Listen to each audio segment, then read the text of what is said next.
Welcome to Botches Off-Road. I hope the listeners didn't miss me at the intro too much last week. Or for the rap. Yeah, for the first 7 minutes that we were Last in it before you episode. came in. Yeah. I was sitting here at my computer.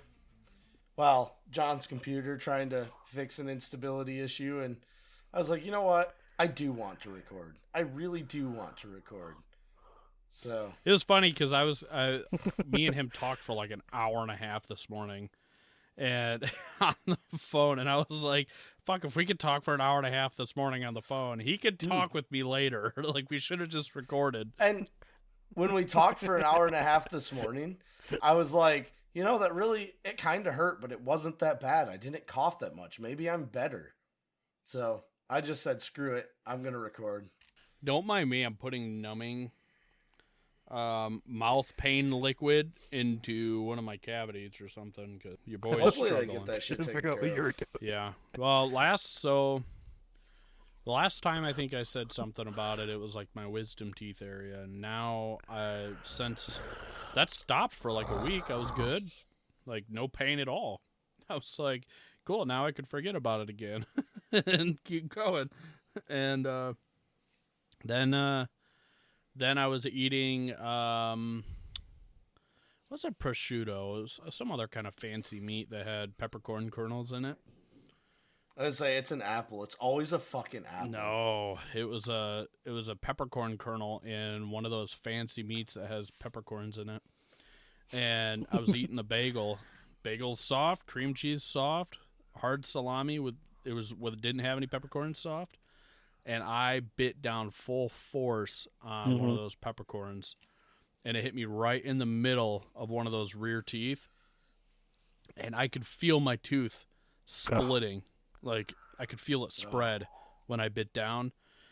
Dude, horrible pain. And fucking tears grew up in my eyes. I was, whole mouth was hurting. Then that went away. But then my teeth all got sensitive again all of a sudden, so. Yeah. Well, Gavin, if it makes you feel better, you told me you haven't been to the dentist since you were in middle school. And Yeah. I have this thing where people with bad teeth drive me nuts because it's disgusting. And your teeth aren't bad enough that it bothers me. So good job taking care of your teeth and not going, even though you didn't go to the dentist. I mean, I don't go to the dentist because I have like a really bad aversion to metal touching teeth, and when they scrape my teeth, I like have a panic attack. But I still brush my teeth. like it's not that I don't try to take care of them, but like I can't do it. Like I can't, when people clank their forks on their teeth. Oh. If it's something that you do often, I'll stop hanging out with you.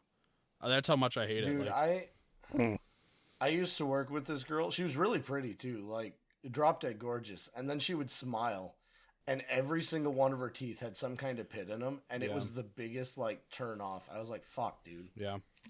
So I mean, and I'm 31 now, and I haven't really had any huge issues with my teeth. Like, I had a few years ago, like my wisdom teeth removing or something, and so I had some pain there. But like, I haven't really had any real issues with my teeth until just a couple weeks ago, to where they were just hurting. But like, so I mean, like I feel like I take care of my teeth. I think they're all still there. I don't have any broken or chipped teeth or anything, except for the ones way in the back, the wisdom teeth. Those have broken off a little bit, but yeah. So I'm going to the dentist tomorrow. Sienna's going to the dentist tomorrow. Alex is going to the dentist tomorrow. We're just all going to different dentists, and hopefully they don't touch my teeth with metal, because I'm going to tell them to just put me under. I don't want to be awake for it. And so, yeah, that's the fun. In the wrap, we talked about our fun camping weekend and what we all learned from that. Any key takeaways from you guys from camping weekend that you're going to try to make improvements on in the future? We definitely need a better community space. Okay. We're looking at a couple different ice shanties because that gives us an insulated pop-up very similar to what we already have. The one that I think we're going to end up going with, it's like $400. It's 13 by 8 by 13 by 8, so about 2 foot-ish bigger than what we've already got. Mm-hmm. Well, 2 foot squared. Because what we have is a 12 by 12. Yep. But I think that will drastically improve our winter camping. And winter overlanding would be cool, but I think that my winter camping is going to reserve to base camp because it's just so much less setup. Yeah.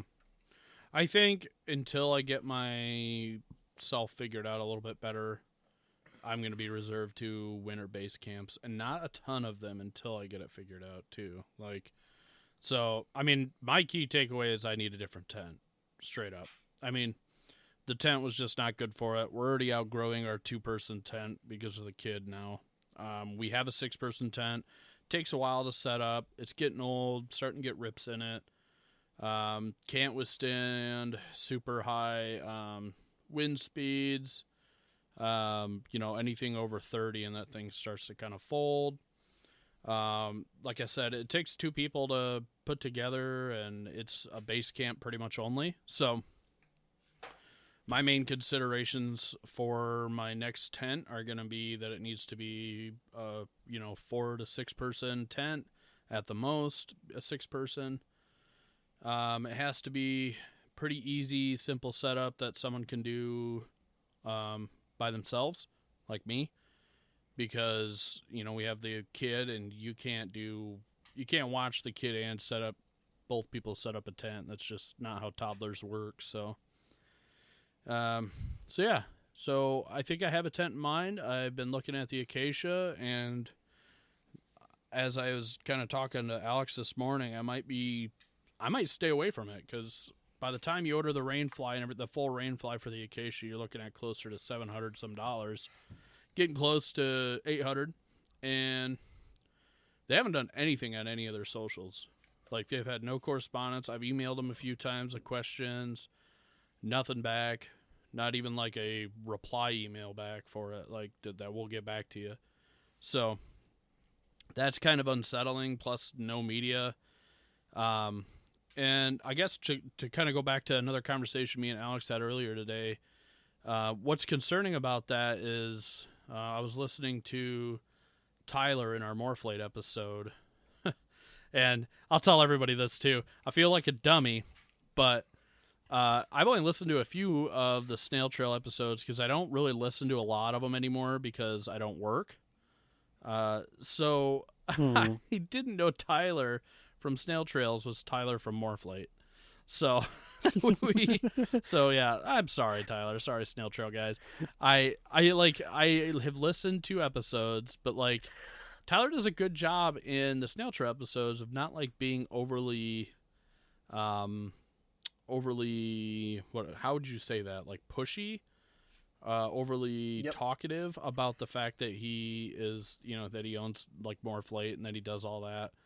I mean, they do talk about it a lot, but it's like it's not like it's constant. not like it's not in a buy my fucking product or else. It's like he's like, oh, I'm gonna sponsor this this event, or Morphlate sponsored this, so I know all about it. Or I mean, he's teased products, like he's mentioned like future products in some degree coming up, but other than that, he doesn't really push it too much.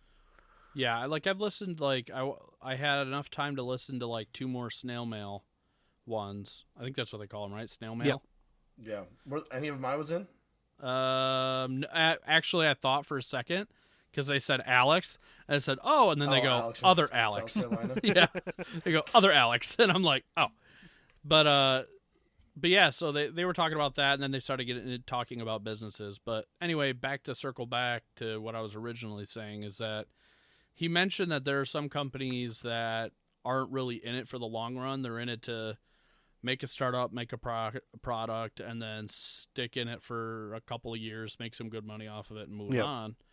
Or they just don't think of the long term, and they can't sustain it or whatever. And I think Acacia is one of those brands. I'm not confident with their customer service, that they'll have product support in the future. And I don't want to invest that kind of money into something that doesn't have a future. And unless they could prove me wrong in the next, month or two, I probably won't. I probably won't invest into something like that. When you invest into a tent, and you put this kind of money into a tent, you expect to have some kind of product support and customer service. And while I have been worried with Gazelle's quality control issues, I don't think it's enough to warrant not getting them. And the issues I have had with them, they just released the Gazelle T5 backcountry. And that has been everything that I have wanted in a quick setup tent. It's a hub style tent like their last one. Yep. They have a full rectangular door. They have Velcro windows that have a clear section, so that it's a 4-season tent. It's a 5-person tent, so it's not quite like the 6-8. It's kind of like in the middle. Diesel heater port seems really, really nice, rugged, and It really makes me laugh that you say 4 or 5 is a preferred size, because if it's not a 2-person, I want a 6 or an 8. Yeah, so like I like it that it's a 5-person tent, because 4 to 6 is 6 is my max.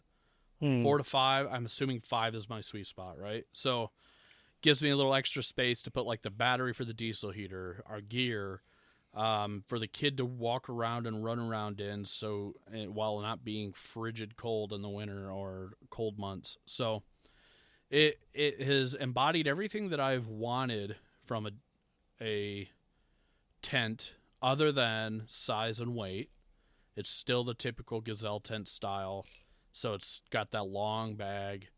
The only other thing that I would love to see from them is like a full rainfly. But with that being said, if their tents are that good and that waterproof, and then that's not a concern. So, and I've heard they're pretty waterproof, right? But I've heard they're pretty waterproof. So I've heard people have gone through plenty of rainstorms in them, and they can sustain pretty high winds and have no issues. I know Scott was with us on that first Labor Day when we were getting 40 to 60 mile an hour winds, and he was not having any issues in his Gazelle. So that is pretty cool. I have another thing I want to upgrade is maybe not an upgrade. I don't know. The poo situation wasn't the best this weekend, but I didn't want to set up my poo castle. So maybe like a half poo castle that my head sticks out of would be okay. I think that's another reason why I want a tent that I could stand up in. So like the 2-person Dagger, great solo or 2-person tent for our overlanding needs. So that's not like that's going to get phased out. It definitely has a purpose, but being able to have that 5-6-person tent, we can throw a toilet in there with the diesel heater on. No. And deal with the stank or whatever for, no different than having a bathroom in your house, right? So except yeah, no, it's no different. Yeah, I mean, there's snow outside. Bag it, throw some spray in there, maybe vent your tent for a minute or two. You'll be fine. So, I would. You want to know what we were doing?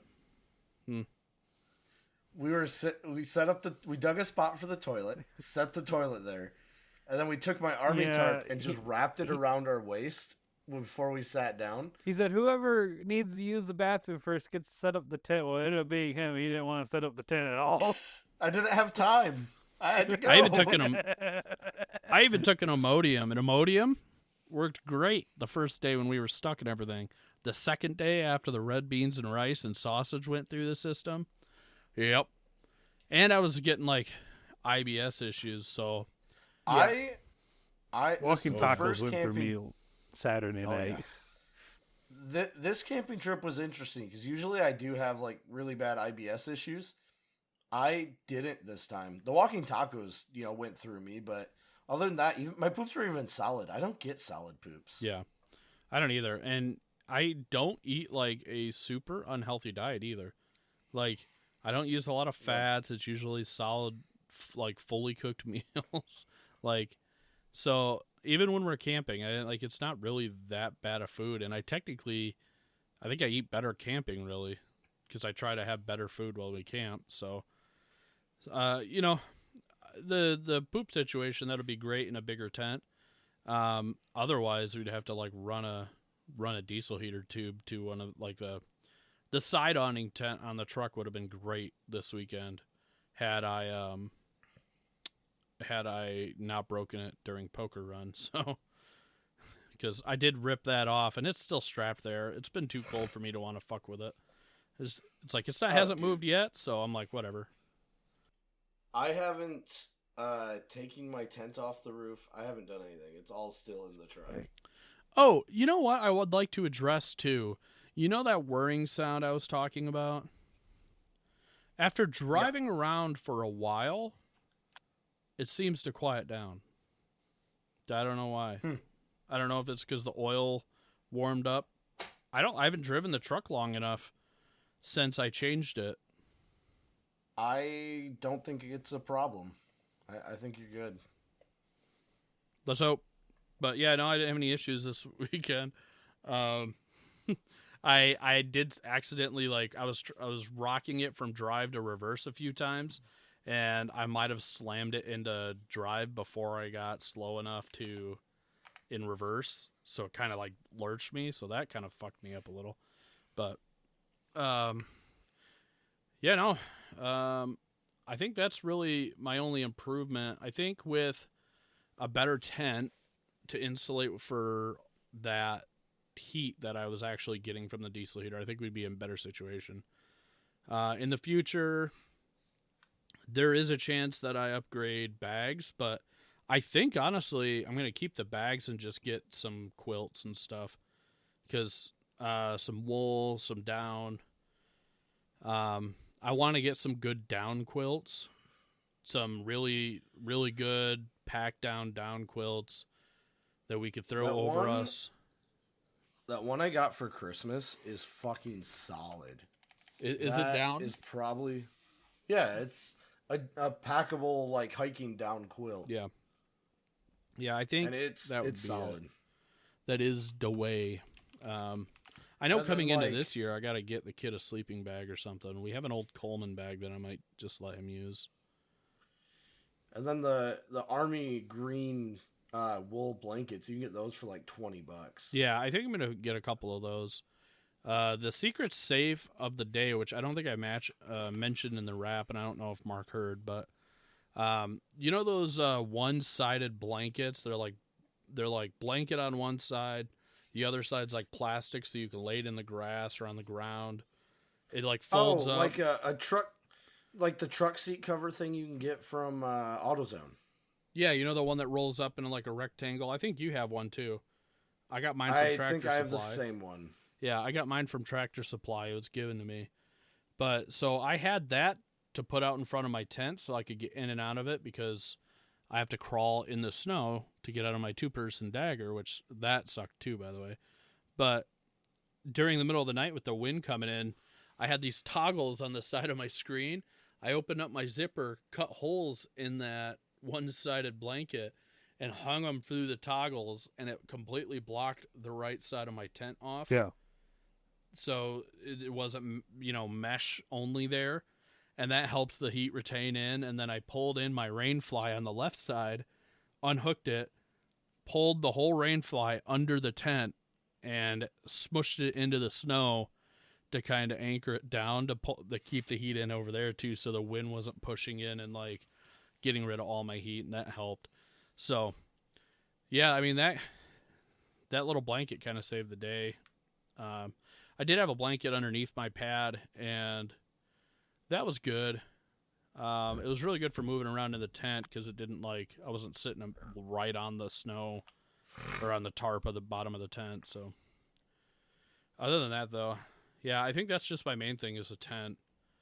And because the worst thing is that Gazelle's, that new backcountry tent's $1,000 fucking dollars. It's expensive, and I'm sure they're good for it. Like I said, their quality is decent, and that's like a winter tent and a summer tent, so it's two tents for one kind of thing is kind of how I'm trying to justify it in my mind. You get both. I'd love to get it and then test it out with you guys too and be like, hey, what do you guys think?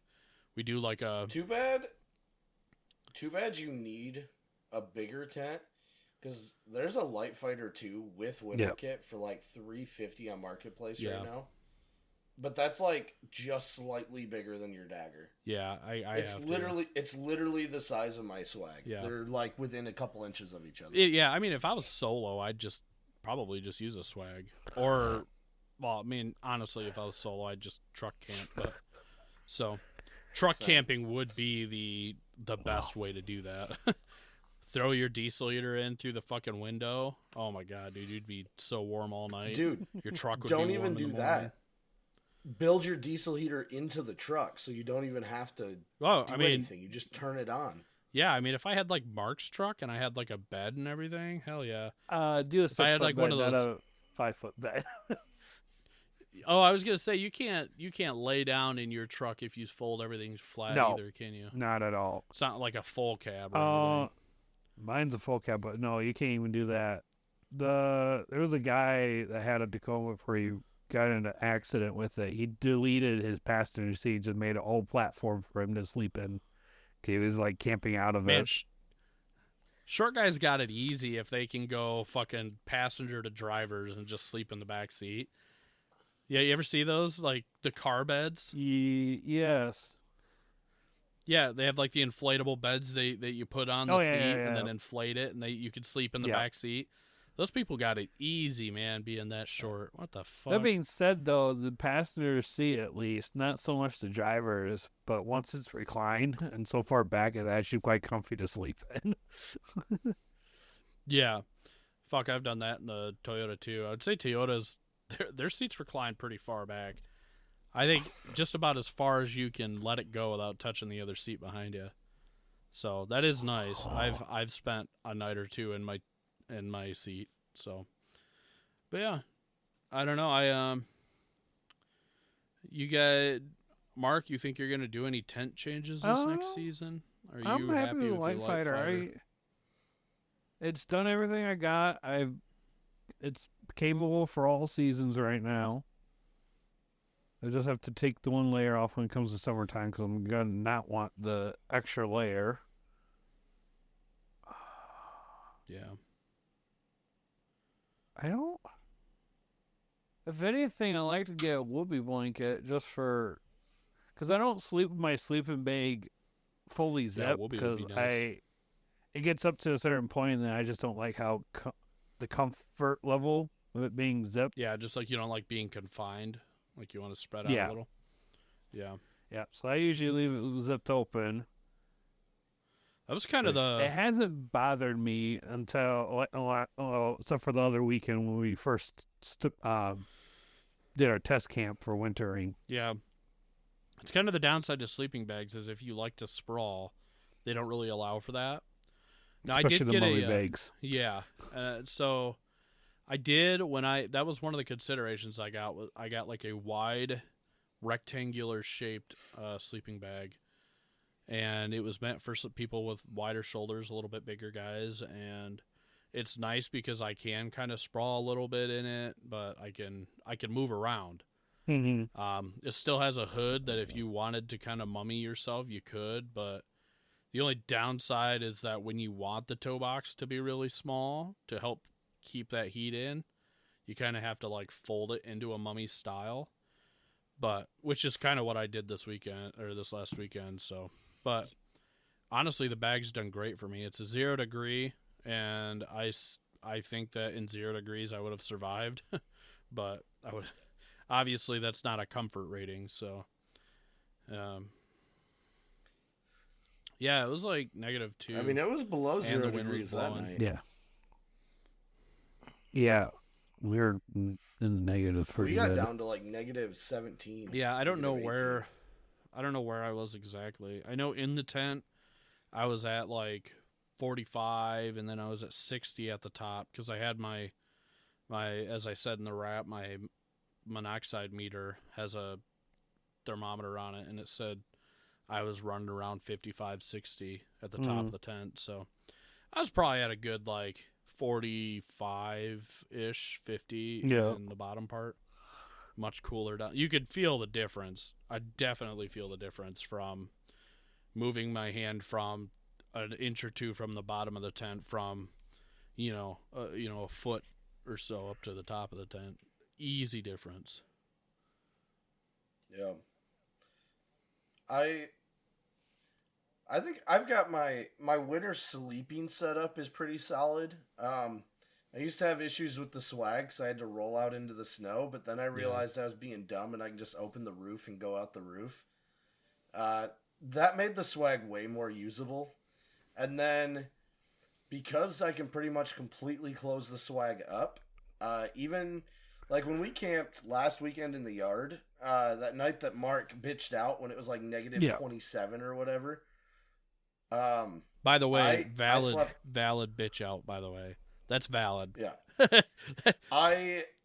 I woke up that morning when it was still like negative 25 and I was sweating my ass off. So I took the quilt off my head and went, "Oh yeah, fuck that," and just put it back because it was so cold. But I mean, when it comes to like actual surviving and being comfortable and cold, army sleeping bag with a couple army, usually I have a army wool blanket over me and then my down quilt. I'm not cold. That is a very warm sleeping setup. And then, the army or the swag's built-in mattress is really freaking solid. Mark, did you see that when we took the swag up, there's only a small amount of snow melted under it? I was really impressed with the lack of like thermal transfer that happened there. I think the only area that got any form of melt, I know we put salt on it, but even before that, it was the canopy. Yeah, where we were running a propane heater. Yeah, I was pretty happy with my tent having no snow on it. Oh yeah, it's because all the heat there was going like through the zero roof. snow on ours too. Yeah, no, I honestly, I think if my core temp was higher, like if I was just at a normal core temp, like right now, I probably would have been able to sleep through most of the night with no issue. But I was fighting a losing battle most of that night. And tell you what though, just like last time, camp meals, they hit different when you're cold and you've been fucking around all day. Like that red beans and rice that I made was orgasmic. It was better than sex when I was eating it. Like, so good. So good. I was telling Mark in the wrap, I don't know if you were on yet, but I was moaning while I was eating it at the fire. Like my feet, my boots were in the fire because I couldn't feel my toes. And I was just going, every bite. I was just, fuck. And Mitch is just looking at me like, Friday night when we made mashed potatoes, corn, and steak, we don't have a way to cover our pan when we're cooking steak, and it makes it kind of hard to cook the steak all the way through, right? And I was in the cold, so it's like negative temps above it, hot pan underneath it. It didn't cook even. Yeah. And I cut into that first piece, and it was like completely raw in the middle, and it was still the best thing I'd ever eaten. Oh, yeah. Dude. The piece I picked was cooked just right. It was perfect. So, remember how we were having issues with my stove on New Year's? I think it was because I had some kind of water in the system from the ice and stuff being in. Because because Mitch had the same setup, and I asked him if he had any issues. He's like, "No, I've never had issues with it." I'm like, "Okay, maybe you just keep your cap on because you're not an idiot like I am." And I went to do the same thing, hooked my stove up, no issues. So, I don't know.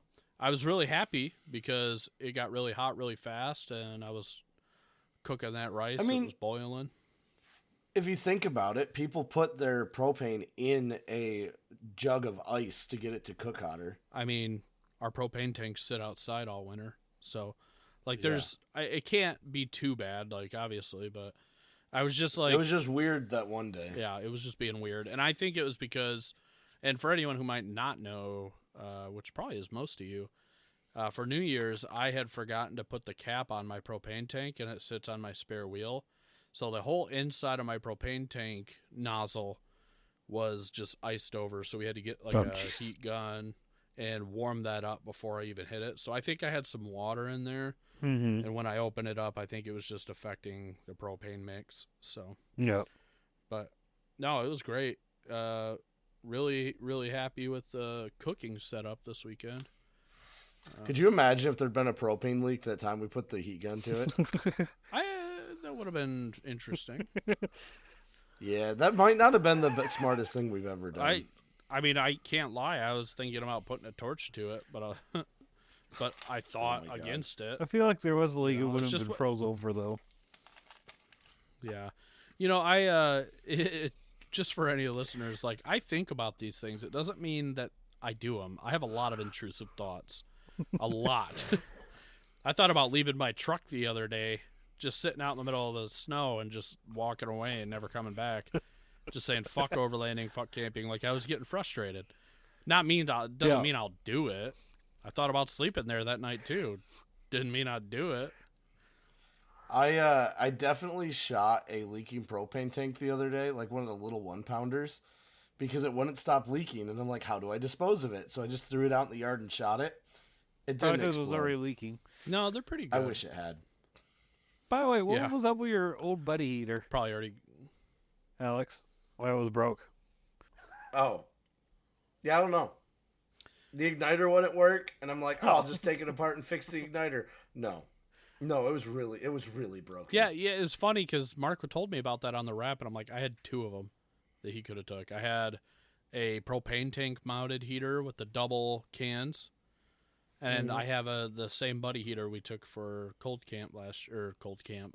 Botch's camp a year or 2 ago, wherever we did that last. That propane heater I bought though it's the MVP of the trip. Oh yeah, that was a really nice one. Definitely works way better with an actual bigger propane tank than the little ones. Yeah, probably the more pressure that you had in it. Mm-hmm. Yeah, that thing's really fucking solid. It's a Ozark Trail 360, and it must be new because there's like no reviews of it anywhere online. Yeah. And I like my buddy heater. It actually kept my tent pretty warm when we were out there, but when that CO monitor turned on, that was enough for me. That was scary. You wake up with a headache and your CO monitor's going off saying you're in the yellow, and I'm like, yep. Because it's just a losing battle. Like, okay, then that means I have to vent better. Okay, well, then you're just losing more hot air. Like, diesel heater is the only way to go. I had that thing completely closed up. CO meter was at the top where all the heat was. I had 0 parts per million. Nothing. The whole night.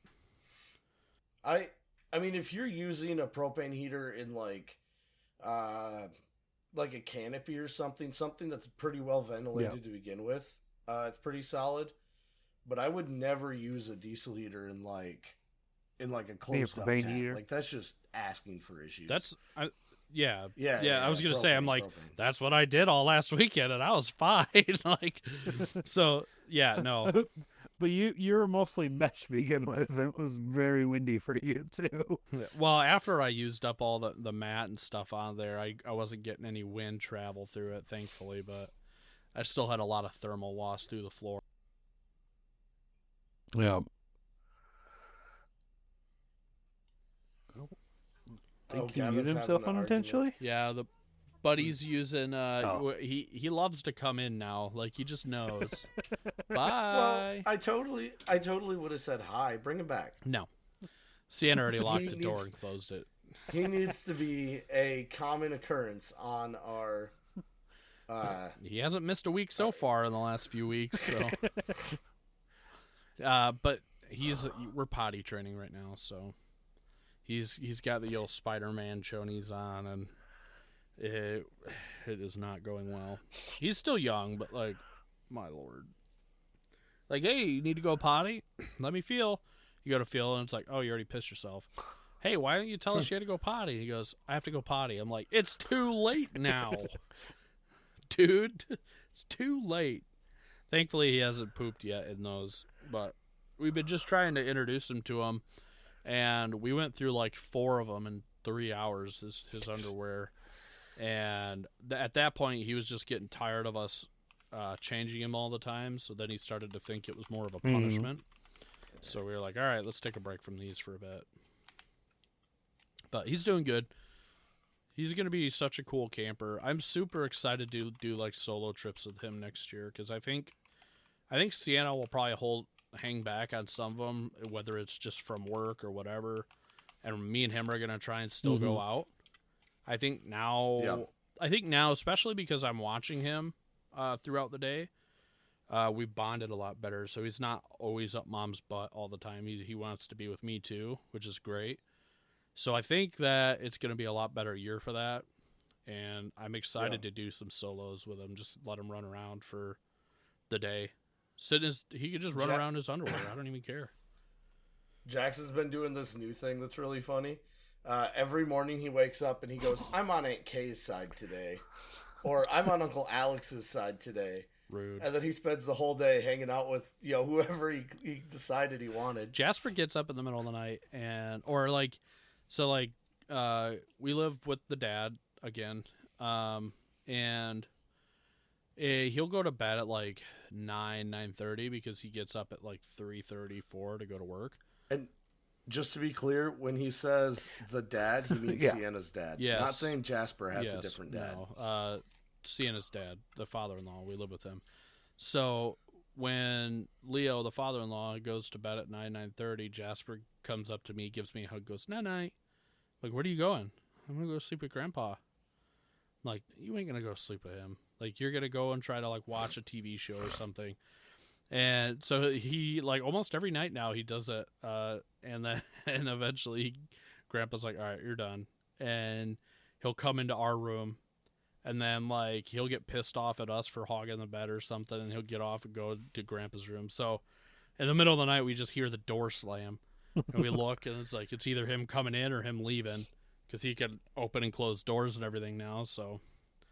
he saw Grandpa pull in today, and he opened the front door and was like in his underwear and was like, Grandpa. I was like, son of a bitch, close the door. Like, letting all the fucking hot air out. But he's doing good, man. He's growing. Like, last year, he could open the zippers in the tent, so I'm excited for him to come out camping with us. It's going to be fun, man. Yeah, he's really turning into quite the little kid. Yeah, and we have a fireplace in our living room, so I feel like this next year fires are not going to be an issue with him, really. Like you normally you have to really watch kids around the fire, and we've had him out since he was 6 months old around fires and stuff, so he was never really as dangerous as some of the other kids that are, like, in the fire almost. And he's never, like, fallen into it. He's stumbled a few times around it, and everybody freaked out. And then he recovered and walked away from it, and everyone's like, oh, okay. But, like, he's never really had any, like, real close calls with it. So yeah, I think that's just because we've had him around it so much that he's not, like, curious by it. Like, he wants to throw sticks in it. Like, that's every boy does, right? Like, we all wanted to throw sticks in, but he's not, like, enamored by it. Like, he doesn't want to go touch it or anything, so... I think he's going to be really good for camp this year. I'm really looking forward to just watching him run around and be a kid and get out of the house. Like, winter, like, being in the rural area is super good. Like, love it. The bad part is like, there's, like, nothing for him to really do. Like, he'll go out. Yeah. He'll go outside for 3 minutes before he wants to come back inside because it's too cold. And it's like, there are no toddler play parks anywhere nearby. Inside ones, there's like the trampoline place. He's too young for that. But like it's like an hour and 30 some minutes to get to like a toddler play place, and it's just not worth the drive for a few hours, you know. And then there's no other kids his age that it's like I can't do like play dates or something. There's like no one else his age that will want to like play for a few hours and stuff. So it's kind of sucks there. He's got no one to really play with. He's getting that cabin fever. And when kids can't get all their energy out and they're stuck at home all day, they tend to start getting into shit. So that's where you start having issues. Dude, I've got the seasonal depression pretty bad this year. Like, I get it. I get it, kid. I get it. I mean, me too. I've been stuck inside I've been watching him this winter, and it's been fun. Not gonna lie, like, it's been fun not working, but also like horribly stressful not working. Like, you know, being the provider for as long as I've been able to work, you know, being my own provider, being Sienna's provider since I've been with Sienna, and then just kind of like handing her the reins and being like, do we have money for this? Like, I feel like a bitch, but it's like, I don't know. It's weird. It's freeing in a way because, like, I don't have to stress about, like, getting up for work or work stuff like I was. But it just comes with a whole different set of, like, worries. Like, hey, you know, because I'm not working, are we going to be able to do this? Blah, blah, blah. We've been doing fine, actually, so far. We're catching up on stuff like we had planned. So everything's working good. It was still a good idea, and we needed to do it, but so by the spring we'll be pretty well set. Everything will probably be paid off. I mean, other than like the truck, but everything else we're pretty well off. So that's good. That's good. That's what I like to hear. Yeah. I mean, Alex and Mark know, like, I was hitting some pretty hard times there at the like fall going into winter. We were having some really tough times. Thought I was going to lose the truck there for a little bit. Thought we were going to lose the car too. Like, trying to sell everything I got and can't sell anything fast enough. And so dropping, you know, it was $1,300 a month for childcare, and dropping a few other things really helped out quite a bit. So yeah, we're back on track now. Childcare is just too expensive, man. It's just not a super sustainable thing to do. Like, it's good for Jasper, like, it's good for him to get out with other kids and stuff, and it gives him something to do all day. But it's just too expensive, man. $1,300 a month. That's a mortgage payment, man. That's why we can't afford a mortgage, is because we have to do that, even with both of us working. It's expensive. Well, soon he'll be in school. I mean, he's 2, so 3-year-old preschool starts next year. Yeah, that's. I'm hoping that we can get him by maybe just this summer. And get him by. Maybe I could do part-time and have some people watch him and stuff. We'll see we'll see what plays out. Being honest, I don't even know what the plan is. Our plan's just to pay stuff off for now. And I mean, if things get done right, 3-year-old daycare, Kaylin could end up being one of his teacher's assistants. Yeah, I mean, 3-year-old preschool. I mean, yeah. If once I get him into preschool, that'd be amazing. Like, once I don't have to pay for it, that's gonna be our savior, because then I can pick up on the job again. I'm hoping, you know, someday we could start getting a little bit of money from our extracurricular activities we do as a group or as my hobby, and it'll help supplement a little bit. But I don't by any means think that it'll be a full-time job till I'm 40. That's my plan. 40 years old, this will be a full-time job. I was telling my dad that I just want the podcast to start covering my bills so I could quit my job. And then he's like, well, if you do some work on our other job, because we own a hosting company. And I'm like, yeah, but so far all I've done is answer some calls and we're still making money. So what do I need to do? Yeah, keep going, man. You need more. You need another worker. Throw me in. But I think by 40 we'll have a solid enough base. I hate to say like a 10-year plan for us, but if we keep going with this for a few years and we keep doing what we do, I think by 40 we'd be solid enough to not retire or anything, but have supplemented income, or at least good enough benefits from what we've done as long as we've been in it to offset things like traveling or products that we get, stuff like that. So that would be the goal, man. That's kind of like, I would love to travel and invest into traveling and eventually get paid back for it or something, but That's I recognize, and for me, it's like it's a lazy thing too. Like, I got to get over that. I should have been filming most of this last weekend, and I didn't. That's all me. I did some filming, and I got some. I made some reels that are doing good. So yeah, I know. Actually, mine are doing really good for not having anybody tagged in them. I'm like over 1,000 views on both of those reels that I made. The one where I was just showing camp, and the other one, oddly enough, the one where I have just a screenshot of my YouTube video, it got over 1,000 views in like a day. So the one that I tagged 23-0 in, before they accepted it, I was up to like 4,000 views, and then they accepted it, and it just skyrocketed. Yes, it's 23-0. And then the other warehouse place, I forget, that works with 23-0. They'll take it too and put it on theirs, and that went out too. Like I have almost 300 views on my winter camping shakedown video, which was really just a couple clips of us bebopping some pictures and then me talking about it after. I have 300 views on it in 2 days, so which is better than anything else I've had. The reel of my bumper breaking is still gaining views. I'm up to 38,040. Yeah, I'm at like 60,000 with the one that I made. I forget which one it is. And that's without posting it on Facebook. If I post it on Facebook, it'd fucking skyrocket. Because the Facebook algorithm just feeds crap to people. Yeah, where's notifications? Yeah, I always like looking at the metrics behind this stuff. It's so interesting. It's not like that we do well, but it's cool to see the metrics on it.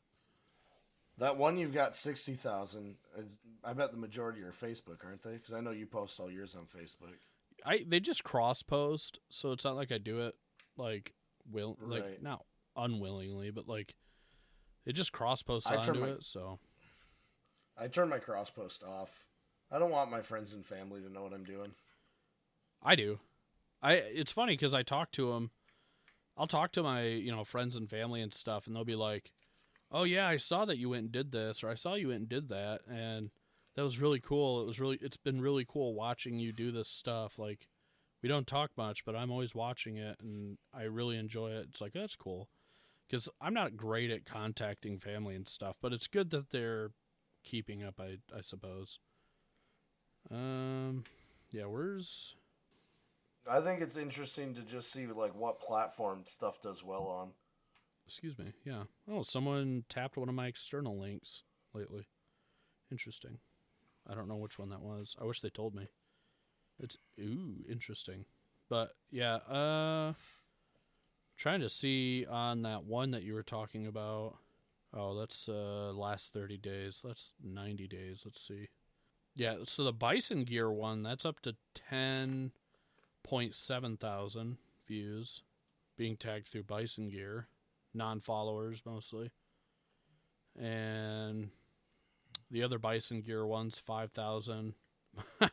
The one with your 3rd gen in it, that one's at like 2,000 views. I have a couple of them. I mean, the views don't count as much as the likes, but seeing high view count is really good too. I think I get more from the more views, the better. The more followers I think that I retain from that kind of thing. Yeah. So, yeah, that's pretty cool. It's cool. But, all right, I think we should get off of here. Yeah, I think Mark's falling asleep. I am falling asleep here. Yeah, it's been a long day. I had a long drive. I got baby birds today, so I still got to work for like an hour or so. Gross. Yeah, I drove all the way down to Holland and all the way up to Hesperia to work today and then over home. So I've been all over the place today. Yeah. Well, on that note, thanks for listening, guys, and we will see you on the next one. Yeah, later. Later.